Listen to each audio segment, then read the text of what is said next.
il y a deux pistes en fait matérielles qui sont proposées aussi par la diaspora dans l'idée de l'inter-échange, de façon à avoir vraiment un langage commun, partagé, qui nous permette de réaliser nos objectifs communs. Donc le réseau de la diaspora camerounaise met en place donc un annuaire des compétences de la diaspora, qui est, comme ça a été présenté en ouverture du salon, un baromètre, un annuaire, ou plutôt un référencement, pour être précis, de valeurs, de compétences qui peuvent être mises au service du développement, qui peuvent être mises au service du document stratégique pour la croissance et l'emploi. La première version a été donnée au gouvernement pour observation et contient un certain nombre de profils de compétences, un certain nombre de profils de projets qui peuvent être mis à profit. Un autre outil, toujours dans cet inter-échange, est une agence de coopération avec la diaspora qu'on est en train d'envisager, dont le déploiement se fera donc en terre camerounaise et qui faciliterait ce retour, cet aiguillage des compétences, mais aussi effectivement des investissements vers des secteurs clés de l'économie. Et le gouvernement nous aura largement facilité la tâche effectivement en produisant un document comme celui-ci, en faisant cet exercice d'affinage justement des attentes. Et comme ça, dans cet échange justement de façon de travailler, on arriverait, c'est notre objectif au sein de Casanet, à une cohérence de l'action. Où sont les attentes, où sont les contributions? Et je pense que c'est véritablement l'objectif que recherche la diaspora et l'attente également du gouvernement. Ok, merci Dr Frania pour cette brillante intervention. Mais dans vos propos, j'ai retenu quelque chose de très pertinent, qui est le suivant.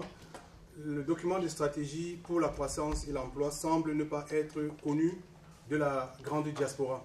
Alors, je vais poser deux petites questions avant de passer, n'est-ce pas, la parole à nos chers journalistes. D'abord à M. Mbassa. Selon vous, comment est-ce que, d'après les propos du docteur Migna, c'est un document qui semble fort intéressant, n'est-ce pas, pour la diaspora. Comment est-ce qu'on pourrait procéder à sa vulgarisation auprès de la diaspora? Je dois d'abord dire que la vulgarisation, évidemment, a d'abord commencé par le Cameroun lui-même.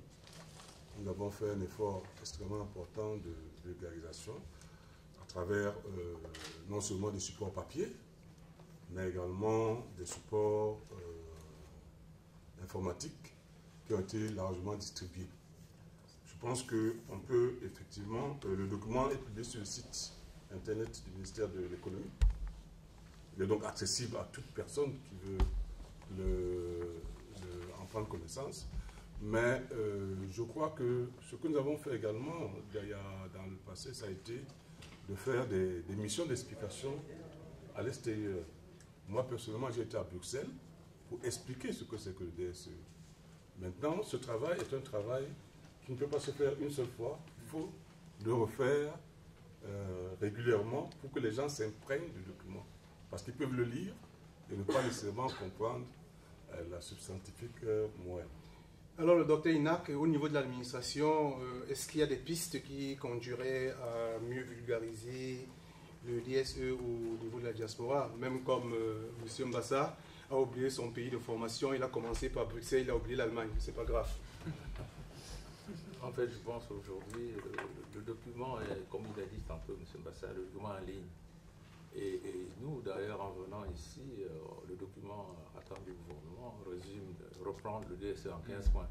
C'est un document qui a été publié par le MINEPAT, n'est-ce pas? Et le document étant assez gros, donc on le reprend en 15 points, l'essentiel. Et derrière les 15 points est accroché la matrice. Donc, par conséquent, déjà, vous pouvez faire le relais, vous, en tant que Casanet, le relais en prenant le DSE tel qu'on va vous le donner et le mettre à disposition de vos membres.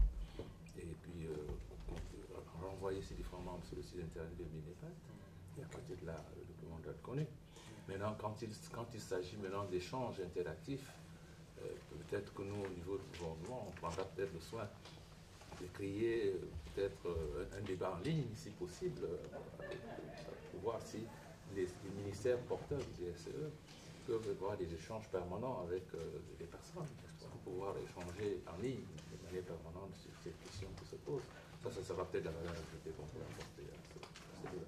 Ok, pour ne pas monopoliser la parole, il faut bien que nos frères journalistes puissent passer à l'action. Et peut-être pour la petite information, n'est-ce pas, du docteur Inak Inak, donc nous, à notre niveau, c'est-à-dire au niveau de Casanet, nous n'avons pas dormi. Nous avons aussi essayé de mettre sur pied une petite compilation que nous avons intitulée pour mieux comprendre le DSE en 10 points, que nous avons publié sur nos différents sites et également sur les sites partenaires. Voilà. Donc, chers journalistes, à vous la parole.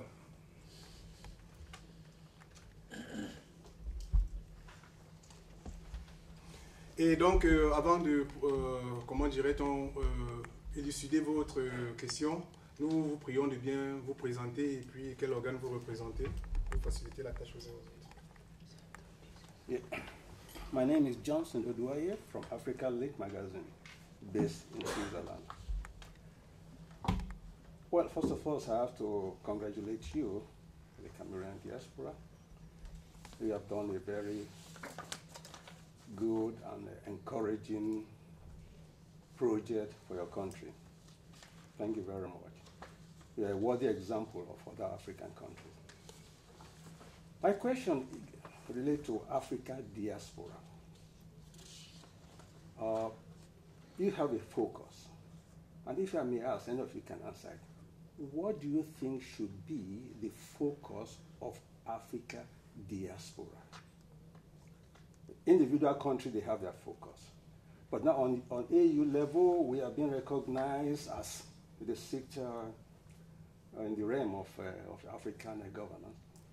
So what do you think should be the focus of the collective Africa diaspora?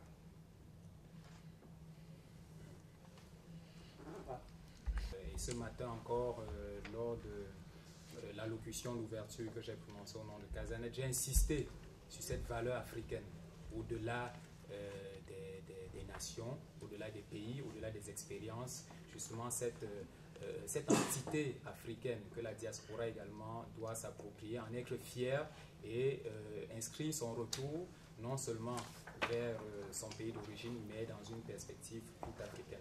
Ça, c'est la première chose. La seconde, c'est que le constat que nous, on a fait au niveau de la diaspora camerounaise et qui nous a justement orienté vers cette ouverture, c'est celui de la similarité finalement des expériences.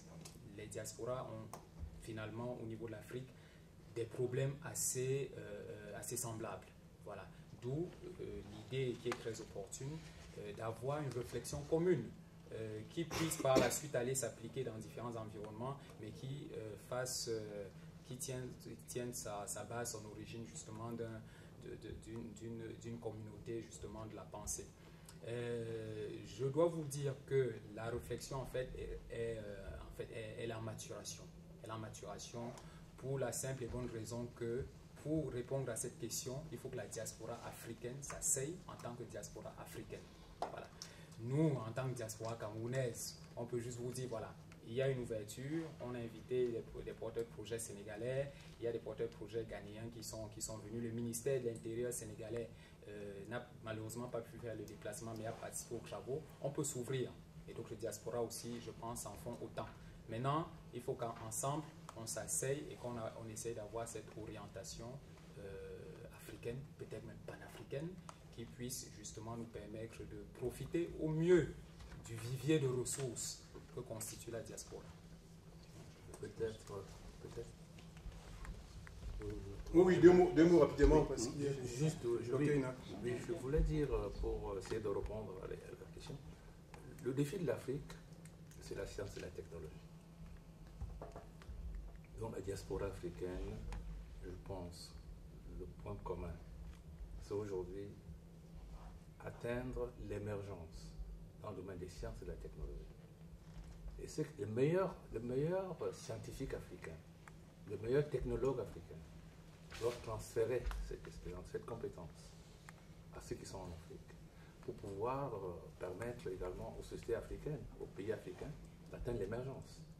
Nous, au Cameroun, on pense atteindre les milliards à 2035. Le pays émergent, ça veut dire qu'il nous faut des technologues, il nous faut des industries, il nous faut ce nombre de choses. Donc le capital humain, dans ces domaines, c'est pas qu'on ne veut pas des scientifiques, de philosophes, d'économistes, etc. Mais d'abord, le défi que nous avons, c'est la science et la technologie. Je crois que c'est ça l'Afrique demain. Monsieur Massa, vous vouliez ajouter quelque chose? Oui, je voulais ajouter quelque chose. D'abord, pour dire que j'aurais bien voulu répondre en anglais. Mon anglais n'est pas des meilleurs, donc souffrez que je puisse vous répondre en quelques mots. Pour dire simplement que la diaspora se positionne par rapport aux problèmes que l'Afrique a à résoudre. Les problèmes que l'Afrique a à résoudre sont connus. L'Afrique a créé une agence qui est le NEPAD, qui a fait des diagnostics et qui ne sont pas très différents de celui que nous faisons sur le Cameroun. Quand nous parlons de croissance, d'emploi, de gouvernance, vous retrouvez ça dans pratiquement tous les pays africains. Quand on dit qu'il faut faire des infrastructures, c'est l'un des axes majeurs du NEPAD. Donc je pense que la contribution de la diaspora se mesure ou doit se focaliser sur les objectifs que l'Afrique s'est définie et la diaspora doit aider l'Afrique à atteindre ces objectifs, que ce soit dans les technologies, que ce soit dans les domaines plus généraux de l'investissement productif ou l'investissement social. Voilà ce que je peux dire. Oui, monsieur, vous voulez poser une question? Oui, justement. Émile Charles Lecoua, là je représente le Cameroun. Nous avons été au cœur de ces initiatives en accueillant la deuxième édition du DAVOC à Lyon. Et j'étais très surpris quand il m'avait envoyé la mouture de cette 5e édition, parce que la 4e est à Yaoundé, et la 5e c'était celle-là, on a échangé, et il m'avait dit qu'il parlerait du DCE. Bon, j'étais surpris parce que les problématiques qu'on avait développées lors des premières éditions concernaient plus ou moins la diaspora. Mais là, j'étais surpris qu'ils disent on va parler du DCE. On a échangé, et quand on a échangé, j'ai dit puisque nous avons été là, on va poursuivre l'aventure. Donc j'allais lui demander pourquoi avoir choisi la problématique du DCE. Mais il a essayé de donner quelques réponses tout à l'heure. Et je vais revenir sur le DCE lui-même. Monsieur Mbassa, je pense, il a évoqué tout à l'heure les grands chantiers en cours ou en réalisation aujourd'hui au Cameroun. Mais j'ai quand même une interrogation en sachant que le DCE, c'est, comme on dit, la croissance et l'emploi. Moi, je vais laisser la première partie qui est un document et la stratégie. Donc, ce qui concerne la croissance et l'emploi. Est-ce qu'il pourrait nous dire quel est l'état de la croissance actuelle au Cameroun? Une première chose. Concernant l'emploi, on a plus ou moins les chiffres. Et moi, je voudrais savoir, compte tenu de la conjoncture actuelle, la conjoncture économique mondiale, sachant que le Cameroun sort d'une situation avec les restrictions que le pays a connues, sorti du programme PPTE, et aujourd'hui on pense qu'on est en période de relance. Mais malheureusement, au sortir de cette situation, on se retrouve dans une situation mondiale où la crise économique, elle est là. Je voudrais savoir comment est-ce que, en se fixant un objectif de 10 ans, cela pourrait se traduire sur le terrain. Est-ce que le Cameroun aura les moyens, d'atteindre la croissance qu'elle envisage dans 10 ans?